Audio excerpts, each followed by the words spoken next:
হঠাৎ ভাল খবৰ মানক চলিহাই মুখ খুলিলে আৰক্ষীৰ জেৰাত সকলোকে নমস্কাৰ জনাই মোৰ অন্যটি নতুন ভিডিঅ'লৈ আপোনালোকক স্বাগতম জনালোঁ। আশা কৰোঁ আপোনালোক সকলোৱে ভালে আছে। সেই মানক চলিহা এইকেইদিন খুবেই চৰ্চাত আছে হয়নে? মানক চলিহা যিজন মানক চলিহাৰ কথা এতিয়া বৰ্তমান ভিডিঅ' চলি আছে, সকলোৱে জানে যে বদমাছ, ধুৰন্ধৰ, প্ৰবঞ্চক কি নাই আৰু তেখেতৰ নামতহে মানক চলিহাৰ নামত ইটোৰ পিছত সিটো গছৰ সিটোৰ পিছত সিটো গছৰ সেইটো গছৰ বিলাক তদন্ত কৰোঁতে আৰক্ষী চাগে ভাগৰ লাগিব। ইমানে গছৰ ৰুজু হৈছে এতিয়া মানক চলিহাৰ নামত। আচলতে মানক চলিহা ইমানে প্ৰবঞ্চক এজন ব্যক্তি আৰু সেই মানক চলিহাৰ জালত যিয়ে পৰিছে সি আৰু ওলাব নোৱাৰে, এনেকুৱা টাইপৰ হৈ গৈছে। গতিকে সেই একেখন জালতে মানক চলিহাৰ জালখনতে পৰিছিল মানক বৰগোহাঁই, যিজন বৰ্তমান এটা আৰক্ষী আলফা স্বাধীনৰ সেই ম্যানমাৰত আছে মানক বৰগোহাঁই। আৰু সেই মানক বৰগোহাঁই ইটোৰ পিছত সিটো সিটোৰ পিছত সিটো ভিডিঅ' প্ৰেৰণ কৰি আছে। আৰু যোৱাকালি যিটো ভিডিঅ' প্ৰেৰণ কৰিছে, যোৱাকালি ভিডিঅ'টো বহুত বিস্ফোৰক মন্তব্য দিছে তেওঁ মানক বৰগোহাঁই, যে মানক চলিহা দেহ ব্যৱসায়ীৰ লগতো জড়িত, মানক চলিহা সেই কয়লা চিণ্ডিকেট কিবা এই চুপাৰ টুপাৰে বহুত কিবা কিবি কৈছে, সেইবিলাকত জড়িত। গতিকে তেওঁ বহুত কিবা কিবি কৈছে। আৰু সেই যে চোৰাংচোৱা হিচাপে যে মানক বৰগোহাঁইক যে পঠাইছে মানক চলিহাই, এই কথাটো আজি অলপ আগত স্বীকাৰ কৰিলে। আচলতে মানক চলিহাই তেওঁক আৰক্ষীৰ চোৰাংচোৱা হিচাপে পঠোৱাটো হয়, অৰ্থাৎ মানক বৰগোহাঁইক আৰক্ষীৰ চোৰাংচোৱা হিচাপে পঠোৱাটো সত্য কথা আজি মানক চলিহাই মুখ খুলিলে, কৈ দিলে। এতিয়া কথা শুনি ভাল লাগিছেনে? মোৰ ভাল লাগিছে। আৰু তেওঁ এইটোৱে নহয়, বহুত কথা আছে।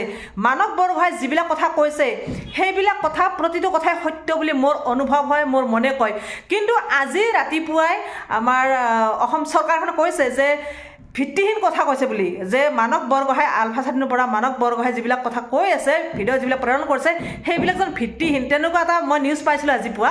কিন্তু যদি ভিত্তিহীন, আজি এতিয়া মানক চলিহাই কেনেকৈ মুখ খুলিলে যে মানক বৰগোহাঁইক তেওঁৱে পঠাইছিল আৰক্ষীৰ চোৰাংচোৱা হিচাপে। আৰু কিমান কথা ওলাব চাওক। 5 দিনৰ জিম্মাত আছে। যোৱাকালিতো লৈ গৈছিলে, ভাবিছিলোঁ জেলতে পঠাব নেকি, একো নোকোৱাকৈ।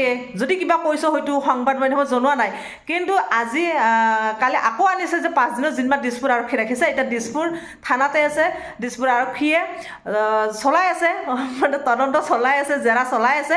জেৰাত মুখ খুলিলে যে মানক বৰগোহাঁইক তেওঁ পঠাইছে চোৰাংচোৱা হিচাপে।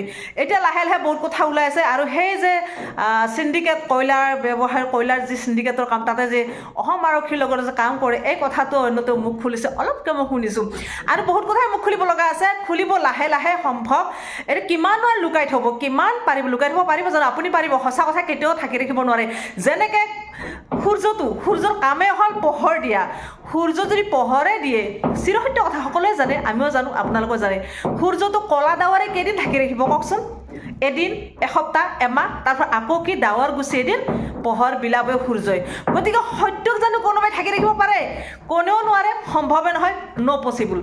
গতিকে এইটো যদি পচিবলে নহয়, গতিকে এই মানক চলিহা নামৰ ব্যক্তিজন কিমান দিন আৰু প্ৰবঞ্চক কৰি থাকিব, কিমান দিন প্ৰবঞ্চনা কৰি থাকিব। গতিকে এদিন নহয় এদিন জালত পৰিব। আৰু এতিয়া পৰি গ'ল নহয় ফাণ্ডত যেতিয়া পৰি গ'ল, আচলতে ভগৱানৰে কিবা খেলা নেকি?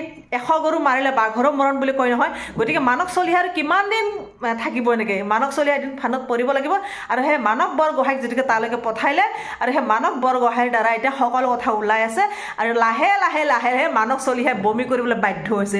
আৰু মানে কিমান কৰি ৰাখিব আৰু কিমান ভিতৰত উল্টি আহি এতিয়া মুখেৰে লাহে লাহে বমি কৰিব ধৰিছে। আজি বমি কৰিলে এতিয়াও সাংবাদিকবিলাক আছেয়ে থানাৰ বাহিৰতে, মানে হেৰিত আছে। আৰু মানে কিবা এটা হ'লে লগে লগে জনাব। এইমাত্ৰ মই নিউজটো পালোঁ যে মানে মানক চলিহাই মুখ খুলিলে মানক বৰগোহাঁইৰ কথাটো হয়। আৰু বা কিমান কি কথা ওলাই ৰাতিপুৱালৈকে বাৰু কিমান নিউজ পাব আপোনালোকে গম পাব। চাই থাকিব, মোৰ ভিডিঅ' কণ্টিনিউ কৰিব, অকণো স্কিপ নকৰিব, সম্পূৰ্ণকৈ চাব। আৰু যদি চেনেলটো ছাবস্ক্ৰাইব কৰা নাই, এতিয়া ছাবস্ক্ৰাইব কৰি দিয়ক, বেছি দেৰি নকৰিব।